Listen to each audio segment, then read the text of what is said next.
Il est 7 heures sur l'ensemble des réseaux synchronisés de Solo Média, le journal. Voici les principaux titres.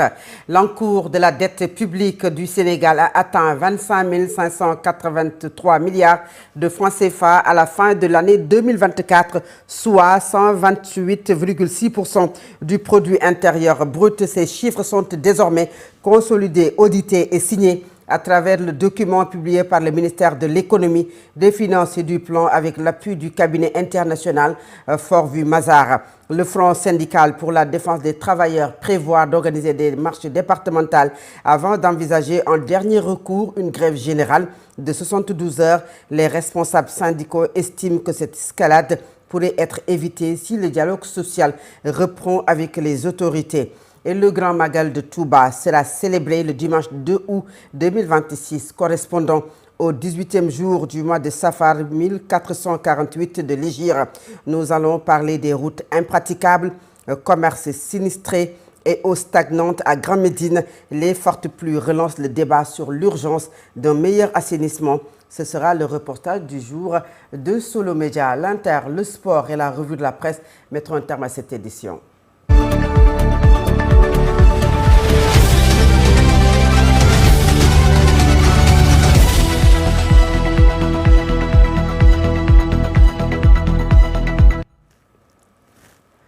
Je vous le disais en titre, la commission chargée du croissant lunaire mandatée par le Khalife général des Mourides s'est réunie hier, conformément à la tradition après la prière du crépuscule. À l'issue de ces travaux, l'instance a formellement déclaré avoir aperçu l'astre levant. Ainsi, tout doute sur la date de la célébration du Grand Magal de Touba. En conséquence, le Grand Magal de Touba sera célébré le dimanche 2 août 2026, correspondant au 18e jour du mois de Safar 1448 de l'Hégire. Cette annonce officialise le début des préparatifs de dernière ligne droite pour ce rendez-vous majeur du calendrier religieux mouride qui commémore le départ en exil du fondateur du mouridisme, Cheikh Ahmadou Bamba. Et nous parlons de l'encours de la dette publique du Sénégal qui a atteint 25 583 milliards de francs CFA à la fin de l'année 2024, soit 128,6% du produit intérieur brut, un niveau qui alimente de nombreuses interrogations sur la santé des finances publiques et les perspectives économiques de notre pays. Pour mieux comprendre les enjeux de cette situation, nous avons recueilli l'analyse de l'économiste Maïssa Babou. Il est joint au téléphone par Abdou Sarr.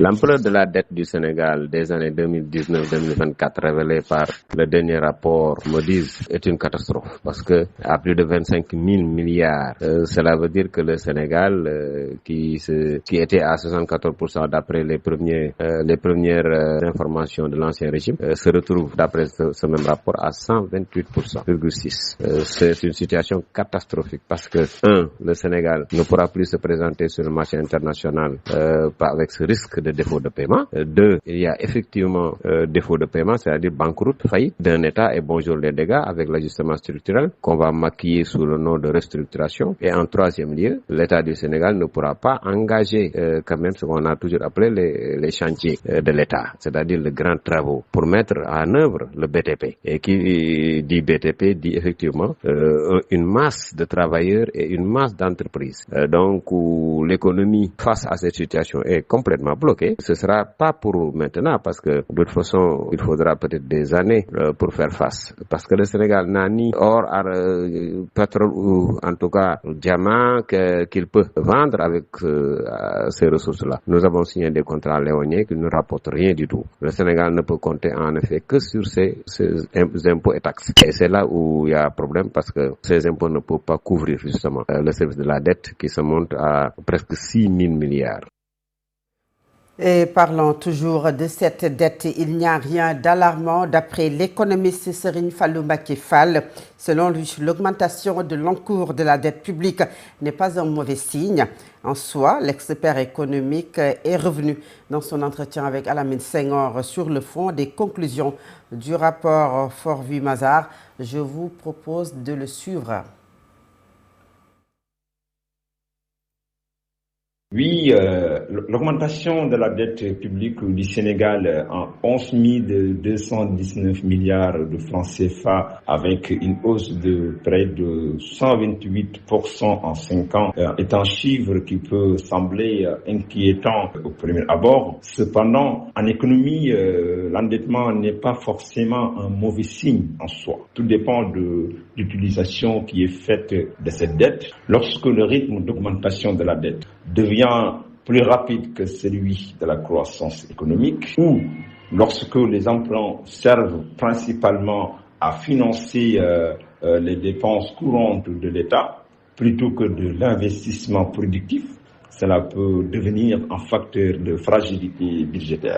Aussi, le principal enjeu aujourd'hui du Sénégal n'est pas uniquement le montant de la dette, mais sa soutenabilité. La véritable question est de savoir si l'État dispose des ressources suffisantes pour honorer ses engagements tout en continuant à financer ses politiques publiques et son développement. Les conclusions du rapport Farvez-Mazars invitent ainsi à une réflexion approfondie sur la gouvernance des finances publiques, la transparence budgétaire et l'efficacité des investissements financés par l'endettement. Elle souligne également la nécessité de renforcer les mécanismes de contrôle afin de garantir que chaque franc emprunté contribue activement à la création de richesses et à l'amélioration des conditions de vie des populations. Et puis nous parlons de ces images de Doha qui continuent d'alimenter les spéculations au Sénégal. La présence de Bassirou Diomaye Faye, Macky Sall et Karim Wade aux obsèques de l'ancien émir du Qatar, ainsi que la poignée de main entre les deux derniers relance les interrogations sur d'éventuelles recompositions et alliances politiques au Sénégal. Les détails avec Djibril Niane. Les obsèques de l'ancien émir du Qatar auront offert bien plus qu'une séquence diplomatique à Doha. Elles ont surtout donné naissance à une image qui alimente toutes les spéculations. La présence simultanée du président Bassirou Diomaye Faye, de son prédécesseur Macky Sall et du leader du PDS Karim Wade. La poignée de main entre Macky Sall et Karim Wade, largement relayée sur les réseaux sociaux, a immédiatement relancé les interrogations. Une rencontre bilatérale confirmée. En revanche, aucun entretien tripartite n'a été officiellement annoncé, même si la présence de 3 responsables politiques au même endroit nourrit toutes les hypothèses. Pour de nombreux observateurs, Doha est devenu le théâtre d'une intense partie d'échecs politiques. Chacun semble avancer ses pions en fonction de ses propres intérêts. Macky Sall chercherait à consolider des soutiens diplomatiques dans la perspective de sa candidature au poste de secrétariat général des Nations Unies. De son côté, Bassirou Diomaye Faye poursuit la recomposition de son espace politique au moment où se dessine la création de sa propre formation. Quant à Karim Wade, il tente de replacer le Parti démocratique sénégalais dans le jeu. Après plusieurs années d'effacement, mais derrière ces rapprochements supposés, une question demeure. Ces rencontres servent-elles l'intérêt national ou répondent-elles avant tout à des stratégies personnelles? Certains analystes évoquent même l'émergence d'un nouvel axe politique susceptible de rebattre les cartes face à Pastef et à son leader Ousmane Sonko, une hypothèse qui, pour l'heure, relève davantage de la lecture politique que d'une réalité officiellement affichée. Une chose est certaine, dans ce triangle politique formé à Doha, chacun cherche à sortir gagnant. Si Macky pourrait renforcer son positionnement sur la scène internationale, Karim Wade, lui, prend le risque d'accentuer les divisions et les interrogations sur l'avenir du PDS. Au-delà des images et des symboles, les Sénégalais attendent surtout que la politique cesse d'être un simple exercice de calcul et d'alliance de circonstances pour redevenir un engagement au service de l'intérêt général. Djibril Niane est présenté comme une simple rencontre d'échange. Cette initiative pourrait néanmoins ouvrir la voie à un rapprochement politique plus large entre volonté de dialogue, recherche de compromis et perspective de collaboration. Les acteurs concernés entretiennent le suspense dans un contexte où les recompositions politiques restent au cœur de l'actualité. Hassan Samb, analyste politique, directeur de publication de Solo Quotidien, est joint au téléphone par Mam Sorna Dramé. C'est justement lié à un calendrier spécial parce que c'est quand même suite au décès donc de l'émir, du père de l'émir du Qatar, que effectivement les trois personnalités sont rencontrées au Qatar en occasion justement des funérailles. Et donc il s'agissait d'une occasion à saisir certainement pour se rencontrer, discuter et peut-être arrondir les angles par rapport à un certain nombre de choses qui concernent le Sénégal, mais aussi qui concernent leur parti, leur formation politique. En tout cas de cause, c'est pas une rencontre qui a été organisée exprès au Qatar dans le cadre de ce qui pourrait être qualifié d'un petit sommet entre les trois, non. C'est donc une occasion qui a été saisie, mais l'occasion faisant le larron, n'excluons pas le fait que effectivement il puisse avoir de la part de ces trois formations politiques qu'ils incarnent, c'est-à-dire l'APR, le PDS et le nouveau parti qui sera créé par Diomaye, une forme de collaboration d'ordre électoral dans la perspective des futures échéances électorales. Donc il ne faut pas exclure cette possibilité parce qu'en tout état de cause, Diomaye va mettre en place un parti politique, mais le temps joue contre lui. Il n'a pas trop de temps pour s'occuper de ce parti, il n'a pas trop de temps d'ici 2029 pour un bon ancrage au sein de la population. Donc il a besoin dans tous les cas de soutien, de l'appui et de la collaboration d'autres formations politiques importantes de la trempe du PDS et de l'APR, pouvoir espérer quand même renverser un peu la tendance par rapport à la déferlante du passé. Hassan Sambo, le Front syndical pour la défense des travailleurs a adressé ce mercredi un bilan qu'il juge largement positif de la grève du 10 juillet, affirmant que le mouvement a été suivi à plus de 75% par les travailleurs à travers tout le Sénégal. Les responsables syndicaux ont salué la mobilisation des travailleurs tout en rappelant à maintenir la pression tant que les projets de code du travail et de code de la sécurité sociale ne sont pas rediscutés avec les partenaires sociaux.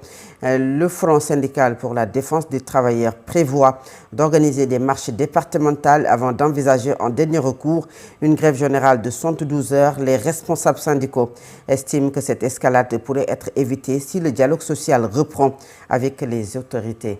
Et nous parlons du BFM qui a démarré depuis le mardi au CEM Ibrahima Thiaw de Dakar. 846 candidats au BFM composent dans des conditions très difficiles, marquées par des coupures d'électricité, des bâtiments vétustes et les conséquences des fortes pluies d'avant-hier. Une situation qui souligne l'urgence de rétablir cet établissement de plus de 1500 élèves. C'est un reportage signé Sira Béatrice Ndion et Mohamedou Fallousek. Le CEM Ibrahima Thiaw compte 2 jurys de 423 candidats chacun. Selon le chef du centre, les épreuves se poursuivent et les travaux de correction ont également démarré. Un grand centre, on a 2 jurys, jury 1 et jury 2. Il y a 423 candidats et pour l'instant, il n'y a pas eu d'absent et tout se passe normalement. Les correcteurs sont en place. En revanche, l'état de l'établissement laisse à désirer l'absence d'électricité, les toitures en très mauvais état et la vétusté des bâtiments ont contraint les élèves à composer tardivement et dans des conditions particulièrement difficiles, explique le surveillant. Vous êtes sans savoir qu'il y a des épreuves qui peuvent continuer jusqu'à 19h, 18h30, 19h. Et souvent, avec ces moments-là, souvent il fait sombre. Et les classes, vraiment, il n'y a pas d'électricité. Ce qui fait que les élèves sont souvent dans des situations où c'est difficile. Les épreuves d'anglais ont notamment été perturbées par la pluie, une situation que déplorent les candidats. C'est difficile parce qu'on était obligé de commencer les épreuves 1 heure plus tard pour finir à 19h. Donc, de rétablir les salles de classe, de refaire les plafonds. Avec les conditions de cette pluie-là, c'était tellement difficile l'épreuve d'hier quand même. Parce que et les autres épreuves aussi.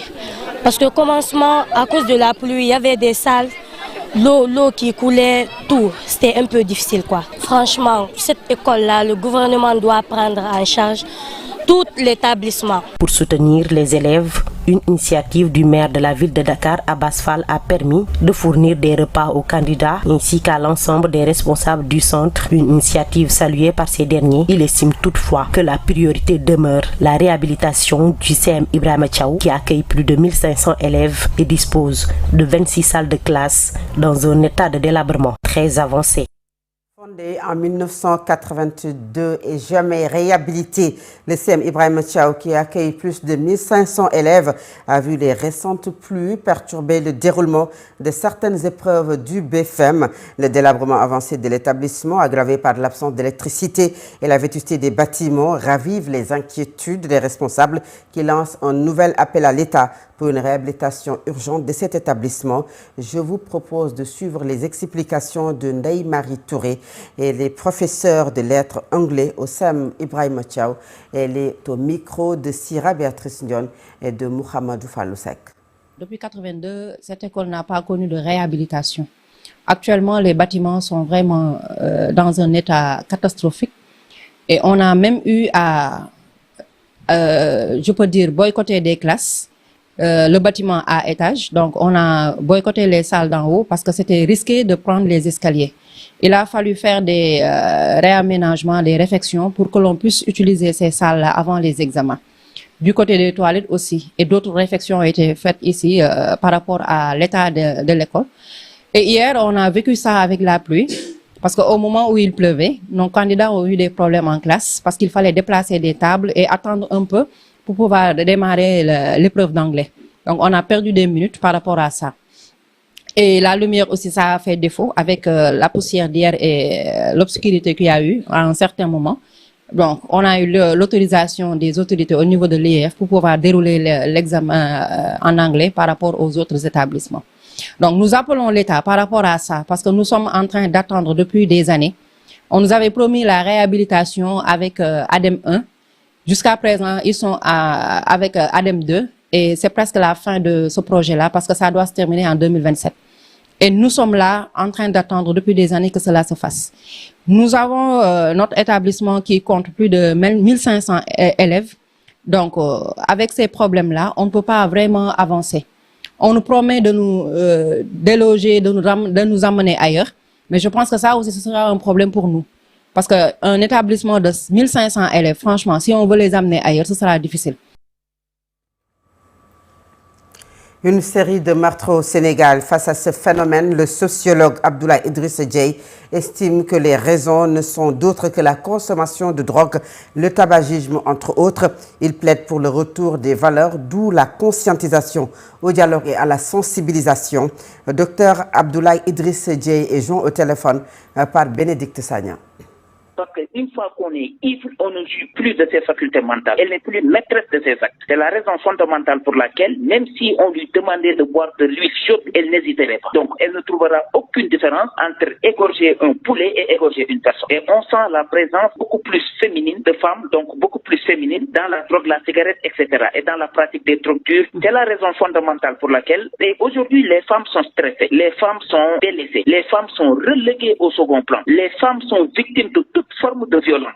Violence physique, violence psychologique, violence morale, violence verbale, violence conjugale, violence économique, etc. Et il y a certaines parmi elles qui ne parviennent pas à prendre en marche le train de l'émergence et de la réalisation de soi et du développement personnel. Beaucoup de femmes aujourd'hui croupissent dans les prisons de la déchéance humaine. Elles sont au garage humain, elles sont au garage social. Ça fait partie des causes. Deuxième cause fondamentale aussi, c'est les divorces, les désespoirs, les déceptions dans le domaine de la mutualité, donc dans le domaine du mariage, etc. Aujourd'hui, beaucoup de femmes font 1 mois de mariage, 2 semaines de mariage, 3 mois de mariage, 6 mois de mariage, alors que dans la société traditionnelle, on se mariait pour l'éternité. Alors, fondamentalement, étant déçues, étant trompées par l'homme de leur vie, l'homme de leur choix, l'homme à qui elles avaient confié leur cœur, alors elles rentrent en déchéance et l'heure est venue maintenant de les conscientiser, de les sensibiliser, de communiquer avec ces femmes-là, de créer des passerelles de communication avec la femme, de privilégier la force de l'argument vis-à-vis de la femme et non pas l'argument de la force vis-à-vis de la femme. Prendre la femme comme un être à part entière et non pas comme un être entièrement à part. C'est discuter avec la femme, dialoguer avec la femme, sensibiliser la femme, motiver la femme, lui donner un espoir en vue de lui permettre de tenir bon dans cette marée-là très houleuse qu'est la vie humaine ici-bas.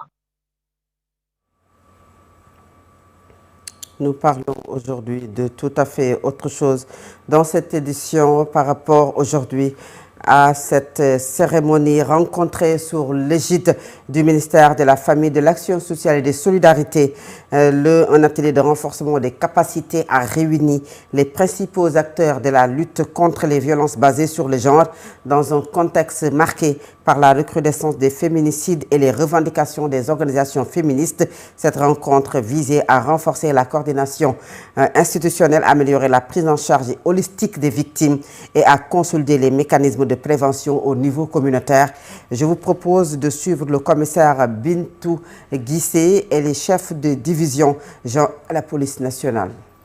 Nous sommes réunis pendant ces 2 jours dans le cadre de la mise en œuvre du projet Karangue. Et nous avons réuni les acteurs, les différents acteurs qui interviennent dans le cadre de la prise en charge multisectorielle des violences basées sur le genre. Parce que comme nous le savons, la prise en charge des violences basées sur le genre, elle est holistique. Et elle fait intervenir plusieurs acteurs, notamment la police, la santé, les travailleurs sociaux, mais aussi les psychologues. Et il était nécessaire de réunir les acteurs pour qu'on puisse échanger, mais aussi pour qu'on puisse harmoniser sur nos pratiques, harmoniser sur nos procédures, mais aussi surtout interagir pour pouvoir prendre en charge de façon beaucoup plus efficace les victimes de violences faites aux femmes et aux filles.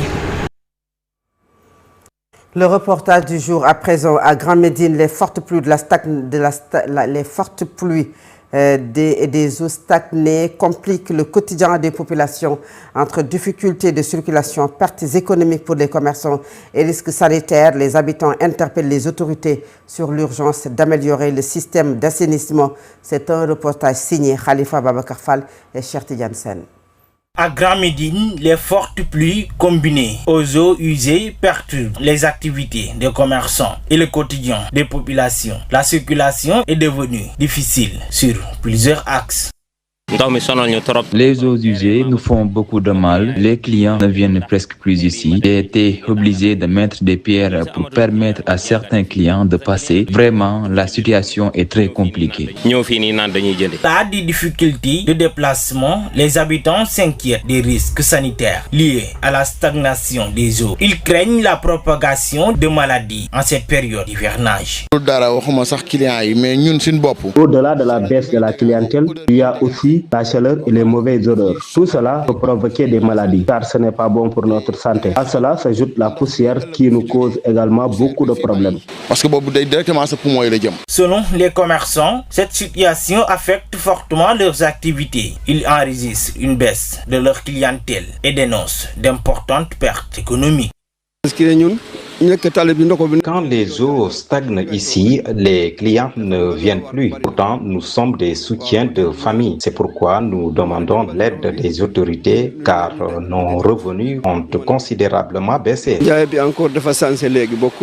Les populations interpellent l'État du Sénégal afin qu'il apporte des solutions durables aux problèmes d'assainissement. Elles préviennent que si rien n'est fait, des mouvements de protestation pourraient être organisés avec des perturbations de la circulation sur cet axe. On envisage de bloquer les routes si l'État n'intervient pas rapidement pour régler cette situation. À chaque fois, les autorités nous font des promesses, mais elles ne sont jamais suivies d'effet. Nous n'avons plus confiance et nous demandons des actes concrets.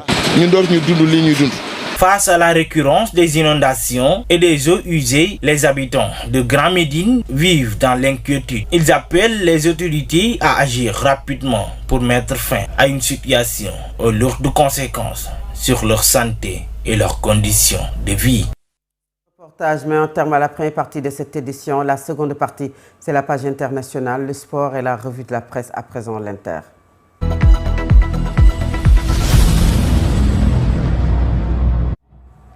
L'actualité internationale que nous démarrons en Algérie, au moins 11 personnes sont mortes et 19 autres blessées. C'est dans un incendie toujours en cours dans un orphelinat de la banlieue d'Alger. C'est ce qu'a annoncé ce matin la protection civile algérienne sans préciser l'âge des victimes. Les services de la protection civile poursuivent les opérations d'extinction de l'incendie qui s'est déclaré à la Fondation de l'enfance assistée située dans la commune de Mohammed Dia, indique l'organisme dans un communiqué. Le bilan provisoire des pertes humaines est de 11 décès. Les États-Unis et l'Iran ont de nouveau échangé des frappes. Le conflit au Moyen-Orient ne montrant jeudi aucun signe d'accalmie.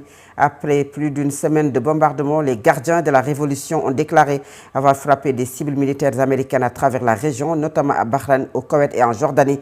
Après un entretien avec son homologue américain, le ministre israélien de la Défense, Israël Katz, a affirmé qu'Israël veut maintenir ses forces déployées dans des zones de sécurité établies au Liban, en Syrie et dans la bande de Gaza. Désormais donc, au 5e jour de ses frappes contre l'Iran, Washington dit vouloir réduire encore les capacités militaires utilisées contre la navigation commerciale dans le détroit d'Ormuz. Dans la journée de mercredi 15 juillet, la ville portuaire de Bushehr Sud, où se trouve la seule centrale nucléaire d'Iran, a de nouveau été visée par les États-Unis, comme les environs d'Iran Shah sud-est. 7 militaires y ont été tués, selon l'armée iranienne, qui a recensé 13 tirs de missiles américains. À présent, c'est la page sportive de cette édition.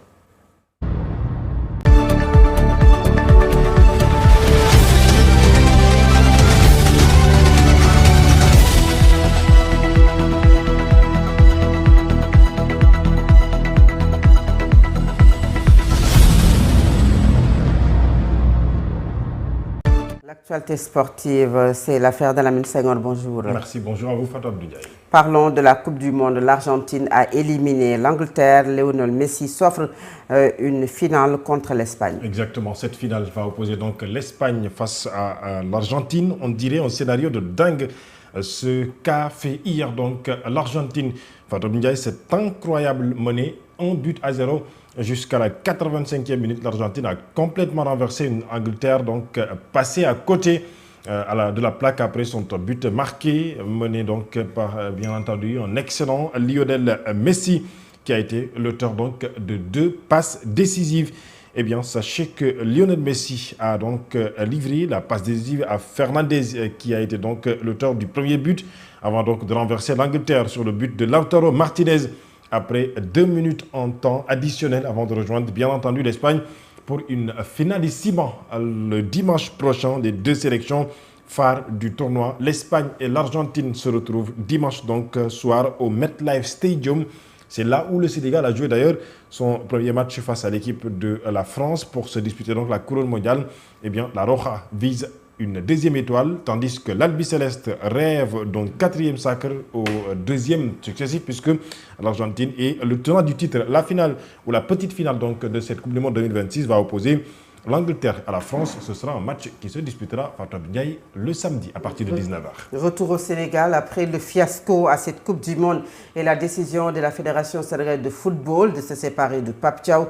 Le ministre des Sports n'a pas encore validé le limogeage de l'entraîneur du sélectionneur sénégalais. Exactement. Fatou Abdoulaye, selon des sources proches du dossier, le ministre exige au préalable des rapports exhaustifs sur le déroulement de la campagne mondiale du Sénégal avant de statuer sur l'éviction, c'est-à-dire le limogeage du technicien Pape Thiaw. Selon toujours des sources proches, le ministre souhaiterait connaître précisément le coût financier du départ de Pape Thiaw avant de donner son feu vert.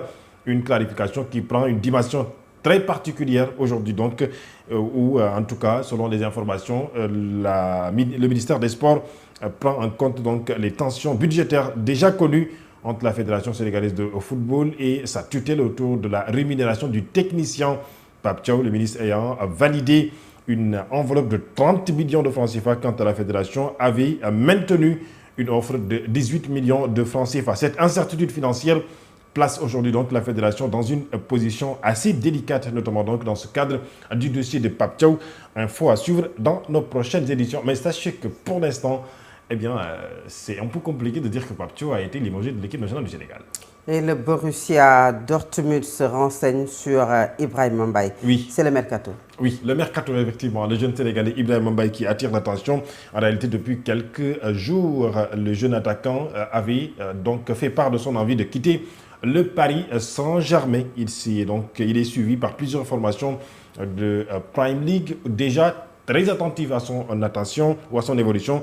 Désormais, le Borussia Dortmund se serait également positionné en prenant des renseignements sur la situation du Sénégalais évoluant au Paris Saint-Germain. Le club allemand du Borussia Dortmund, la Grande Muraille Jaune comme on les appelle, apprécie particulièrement le profit de Ibrahima Mbaye, lui qui est récemment entré dans l'histoire en devenant le plus jeune buteur africain en Coupe du Monde.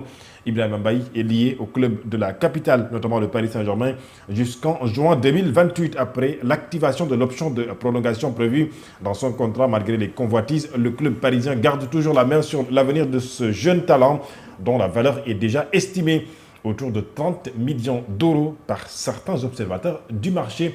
Eh bien, le mercato est lancé donc pour le jeune Ibrahima Mbaye, l'attaquant du Paris Saint-Germain. C'est la fin de cette page sportive. Merci beaucoup, Lamine Senghor. Nous restons avec vous pour le dernier point de cette édition et c'est la revue de la presse. Bonjour. Des sujets multiples et variés au menu des quotidiens. Ce jeudi, Solo évoque la plainte déposée par un collectif de marabouts sur Ousmane Sonko, le leader du parti PASTEF, dimanche dernier, alors qu'il était à l'inauguration du siège de PASTEF Touba à Mbacké. Ousmane